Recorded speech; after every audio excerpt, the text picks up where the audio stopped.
Hi all, அனைவருக்கும் வணக்கம். இதுவரைக்கும் கொடுத்த ஆதரவுக்காக ரொம்ப ரொம்ப நன்றி. உங்களுடைய ஆதரவோட பார்த்தீங்கன்னா சின்னதாக ஒரு ஹோம்மேட் பிஸ்னஸ் ஸ்டார்ட் பண்ணியிருக்கேன். ஹோம்மேடில் முதல்ல லான்ச் பண்ணியிருக்கிறது என்ன அப்படின்னு சொல்லி பார்த்தீங்கன்னா சத்துமாவு ப்ராடக்ட்.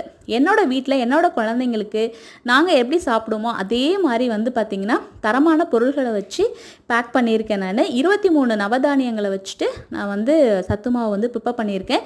இது எல்லா ஏஜ் பீப்புள்ஸும் நம்ம சாப்பிட்லாம். சுகர் பேஷண்ட்ஸ் எல்லாமே சுகர் போடாமல் நம்ம உப்பில் மட்டும் நல்லா மிக்ஸ் பண்ணிவிட்டு சாப்பிட்லாம். நம்ம சப்பாத்தியில் மிக்ஸ் பண்ணிவிட்டு சப்பாத்தியாகவும் போட்டு சாப்பிட்லாம். கோதுமை மாவில் அடுத்து புட்டு செஞ்சு சாப்பிட்லாம். பேன் கேக்காக குழந்தைங்களுக்கு போட்டு கொடுக்கலாம். இப்போ உள்ள காலகட்டங்களில் நம்ம மில்லட் நவதானியம் இந்த மாதிரி செஞ்சு கொடுக்கும்போது குழந்தைங்க அதை விரும்பி சாப்பிட மாட்டாங்க. ஸோ இந்த மாதிரி ஒரு சத்து மாவை ஒரு ஹெல்த் மிக்ஸாக கொடுக்கும்போது எல்லா விட்டமின்ஸ் ப்ரோட்டீன்ஸ் எல்லாமே அவங்களுக்கு ஈஸியாக கிடைக்கும். ஸோ அதே மாதிரி என்னோட குழந்தைங்களுக்கு செய்கிற மாதிரியே நான் செஞ்சுருக்கேன். நான் மேலே ஸ்க்ரீனில் தெரிகிற வாட்ஸ்அப் நம்பருக்கு காண்டாக்ட் பண்ணுங்கள். பாய்.